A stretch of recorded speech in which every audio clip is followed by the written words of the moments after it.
I couldn't believe we'd escape with our limbs intact. But the ship mistress had accepted our conditions, and now the Kigyar horror show was behind us.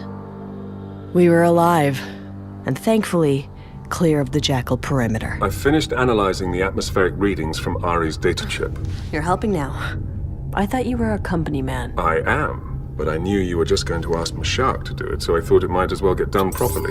Between these readings and those from the other 4 colonies, compensating for pre-event weather conditions on each world, a pattern has emerged. Pattern? What sort of pattern? In the days and hours leading up to the anomalies, each planet experienced a specific wave of gravitational and electromagnetic disturbances. So, if we find a planet experiencing those same disturbances, we can predict the next anomaly. Mshak, can you cross-check those patterns against current conditions from local colonies? Already on it. I can only access a few nearby worlds, but there's a match. A planet called Laika 3. Statistically speaking, they're about to have a really bad day. Well, we've got to warn them, help them evacuate, whatever we have to do. Before you set your course, you should know I've also transmitted my findings back to Oni headquarters. You did what? Shoot him! A heavily populated world is about to be hit by an anomaly that has proven catastrophic. Millions of lives could be at stake. The government charged with their defense needed to be made aware of this. Oni's not gonna save those people. They're gonna let those people die, because that's what they do. You know that. Shoot him! Yes, Maya, I do know that. Oni's not going there to save lives on Laika 3 because those lives can't be saved. You don't know that! You should totally shoot him. The UNSC will deploy troops to Laika 3 with the directive of containing the damage. You mean controlling the story? Their efforts will save countless other colonies from unnecessary panic. Unnecessary? It seems pretty necessary to me. I assure you, it is most certainly too late to evacuate any of the major population centers on Laika 3. Those people will die, but others could be saved. We have to at least try! I'd spent years playing the pretend hero, acting bigger than life. I'd always told myself it was just that, an act. But with Bostwick standing in front of me, ready to risk everything, I knew. I believed it too. And if I believed it, why couldn't I just live it? What Maya was supposed to do had become so unclear to me, but what FERO would do, at this point, that was the clearest thing in my mind. Set course for Laika 3. As we came out of slip space, the cockpit window was suddenly filled with blue and green. Laika 3 didn't just look like Earth. It looked like a perfect Earth. Beautiful and lush, dotted with cities but not overwhelmed. Even Bostwick, who rarely ever found reason to stop and smell the roses, was impressed. Is that all trees? I wouldn't get too attached. You know there are people down there too. Yes, millions of them. Which is why I'm curious how Maya plans to convince all of them to heed the seemingly deranged predictions of FERO, a known terrorist, and then evacuate all of them aboard this 10-seat prison transport vessel. I may not have a physical body, but even to me, it seems like a tight squeeze. You're right. We can evacuate everyone. But we don't have to. If the destruction is anything like the event on Conrad's Point, the major damage will be concentrated to one region. We just need to evacuate the people standing right on top of it. I've already started scanning the surface for any irregularities. If the weather patterns are to be taken seriously... The first blast was so sudden, I thought we'd smashed into a stray satellite. But then a message popped up on the control panel. I see you. I see you, FERO. Ilsa. Ilsa Zane. The 2-meter-tall Spartan washout and general psychopath with plans for an all-out war against the UNSC. The airstrike had leveled her base and made me her #1 target. How the hell did she find us? She must have put a tracker on us. Doesn't matter. She's here now. I tried to think. She had us outgunned, but maybe I could get the slipspace drive powered up. But it was already too late. We just lost engines. Mshak took to the comms. Hi, hello. Hey, a quick question. What if there was someone on this ship that didn't do anything to you and who you weren't mad at all? And... Get out of the way, Mshak. It was worth a shot. Ilsa, listen to me. Those colonists below, they are all in danger. Another event is coming. And you led me right to it. I guess I owe you a thank you, FERO. Whatever's down there has the entire UNSC running scared. And something that powerful will be a nice consolation for the army you took from me. So I'm gonna take control of that thing and shove it down the UNSC's throats and through their guts. And on that note, goodbye, FERO.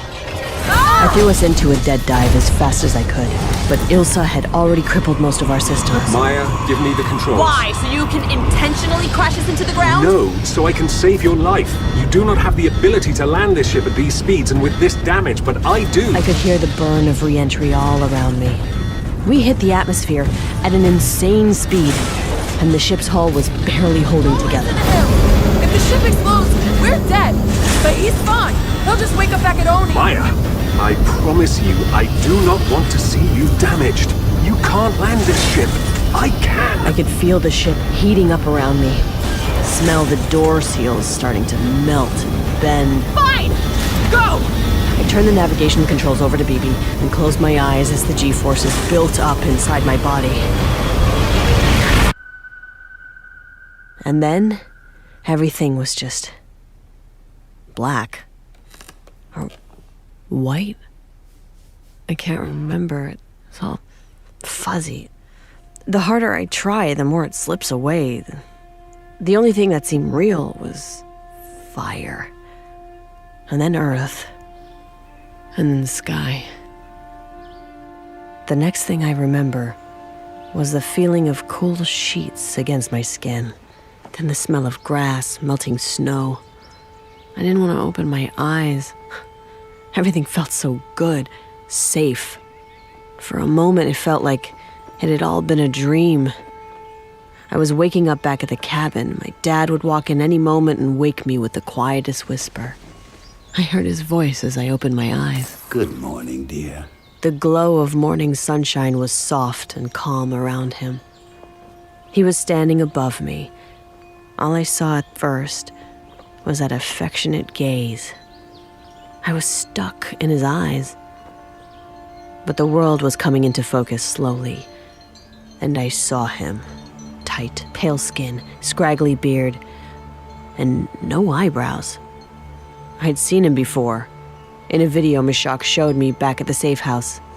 Dasc Gevadim, the leader of the Triad cult. It's okay. You're safe. You're protected. I was trying to piece it all together. The crash. I had survived. The Triads must have found me and brought me here. And then I remembered. Bostwick. Mshak? I jumped to my feet, but it was too fast. My head was throbbing. I fell back to the bed. Slowly, my dear. Your aching body, your churning mind. You've survived quite a wreck. Been through so much. But you can take comfort now. Your friends are alive. You are alive. Very much so. You're all here, and you're safe. I need to see them. And you will. Very soon. Oh, please, forgive my elation. You must understand, the very fact that you're here is not random. Our universe has always been moving us towards a consonance, by neither divine puppeteer nor coincidence, but simply by momentum towards inevitability. We've almost reached that vanishing point, and on this final approach, the fruits of that convergence have been ripening exponentially. And now, you come hurtling down to us from the clouds in a screaming bolt of fire. Woo! Shoo! Boom! I saw it, and I fell to my knees, my disbelief surrendering to awe, enraptured by the flames, waiting impatiently for my people to tell me you had survived. And then, when they told me who you were, who I'd known you'd be. I froze. Who did he think I was? That warm, placid smile of his beaming over me? It began to feel chilling and dangerous. This is the day. The transcendence is upon us, and you, the great FERO, have fallen from the sky itself just in time. Honey. I am humbled to my smallest moments. Just in time. No. Shh, my dear, please. Don't speak. We mustn't allow the shimmering nectar of your mind to escape your lips uncaptured for posterity. Join me for the evaluation. You don't realize how much good you're doing humanity right now. I was trying to pull it together, but my head still felt sluggish. Before I knew it, he was taking my hand, lifting me to my feet, walking me out into the bright morning. It was all happening faster than I could process. The Triad encampment was spread out in a small clearing surrounded by sparsely wooded forest. A few permanent buildings scattered around, but most of the people there seemed to have just arrived, pitching tents or laying out under the open sky. Everyone, men, women, children, they were all dressed in simple robes cinched at the waist. They smiled with closed lips and bowed their heads as we passed. They all had the same short, flat haircut, their eyebrows shaven, this starry-eyed glow in their eyes. It felt like they were sharing something weirdly private. A few middle-aged men were taking turns rolling down a hill, dancing like children, drenched in sweat. People kept wrapping their arms around each other's waists, pressing their foreheads together, humming. I could have sworn I heard a child crying off somewhere in the trees, but no one else seemed to notice. Underneath all this peace, it felt like something was bubbling, churning just beneath the surface, something deep and terrible ready to explode. As Dasc led me through this surreal scene, he kept conferring paternal nods to his grateful followers as he went. The crisp air on my cheeks was starting to wake me up, and I realized Dasc had been holding my hand the whole time. I felt nauseous. Did you know that when the Covenant was the eminent power in our galaxy, they were ruled by hierarchies? An order of 3 prophets ushering in a new age with the blessings of an oracle. These hierarchies were right to sense the continuity and shepherd it along, but in the arrogance of their perlustration, they misunderstood the ancient texts, believing the triumvirate of self to be physical, when in fact, the order of 3 is within. There is great rebirth coming, my dear. Dasc led me into a small room. Inside, I saw ancient medical instruments laid out on a table. What is this? Just a simple test, without impact or weight. It alters nothing and takes only the imprint you choose to leave. Please, sit. I sat down at the table across from Dasc as one of his followers put some archaic metal contraption on my hands and head. Dasc never took his eyes off me, never stopped smiling. I looked up at the man preparing me for the evaluation. His face was unnecessarily close to mine. Dark circles under desperate eyes, a hard smile cut deeply into his perfectly smooth skin. But his mouth smelt like bile. I held my breath. The magnificence of this day fills my bones with light, and I am humbled forevermore. Thank you for shining, Parson. The man leaned over, kissed Dasc's cheek, then backed up against the wall with his hands over his heart. That repulsive smile. What do you know about me, FERO? You're a spiritual leader. Well, those are empty words from faraway judges. What do you know about me? You claim that everyone has 3 spiritual lives, and you encourage your followers to connect all of them. You tell them that's how they can achieve transcendence, and you believe these anomalies are a one-way ticket. Very good. But while the words fill your mouth, they do not come from your center. Why do you carry so much resistance to the truth? Because I think you're selling snake oil. That seemed to upset Dasc's disciples.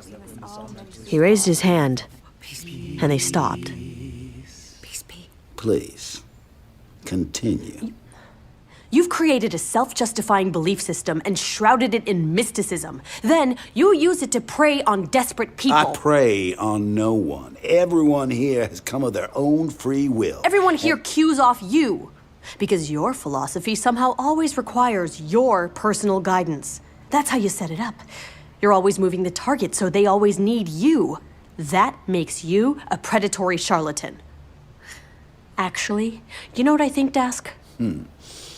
Tell me. I think this anomaly's gonna come out of the ground, and you're all gonna die. I also think that if you don't show me where my friends are right now, I'm gonna start tearing this place apart. Dasc's eyes darted to one of his followers in the corner. They immediately ushered Mshak into the room. Mshak! FERO! Hey! Are you okay? Yeah, I'm great. Hey, check out this awesome robe they gave me. Yeah, that's great, Mshak. Where's Bostwick? Mshak shot a hard glance at me, then suddenly tipped his head in the direction of Dasc and the other Triads talking in the corner. Apparently, he didn't want them to wonder where Bostwick was. Bostwick. Yeah, she's in the fields, helping with the new arrivals. He wasn't being subtle at all. But I still had no idea where Bostwick was. Before I could ask, though, Dasc was right in my ear again. I see all the pain in you, FERO. The great losses you've suffered, living two very different, unattached lives. It's time you connect them and embrace your third self. For only then can you truly find peace. How did you know the anomaly was gonna hit here? I heard it coming. The transcendence sings to us all if you'd only listen, my dear. Oh, that voice is a great wailing against the cosmos, and it guided me here with nothing more or less than inevitability. We are about to witness a rebirth for humanity. Those who stand with me in self-accretion will find great peace. He leaned in towards me as his smile faded off his face. And those who cling to themselves will be torn apart. But worry not, my dear.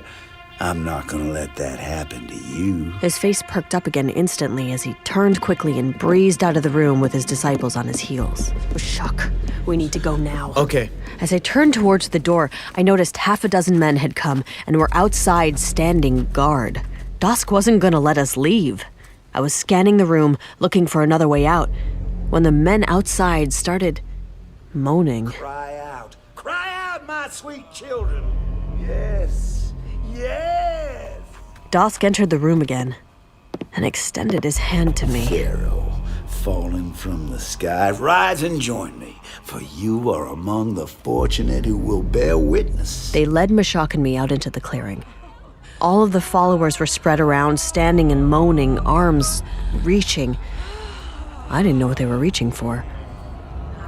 Until I saw the rocks. Okay, this is not normal. Rocks, pebbles, sticks. They were rising up, floating in the air all around us.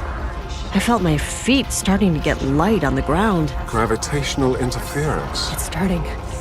We need to go. Loose pieces of the world were floating everywhere. Sweet children of the universe. I turned and saw Dasc standing in the middle of the clearing, his followers gathering around him.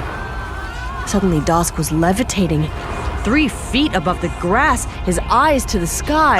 Are you seeing this? In this liar's plane of causation and particle, our center force is meek and quiet. Just as the gravity that sloughs off into levels unseen by organic eyes, unheralded by simian minds, we rise beyond this membrane to the higher spaces. With Dasc suspended in the air above us, I watched as some of his followers started to rise up as well, their feet slowly lifting from the ground. Then Dasc turned and looked straight at me. The end has begun.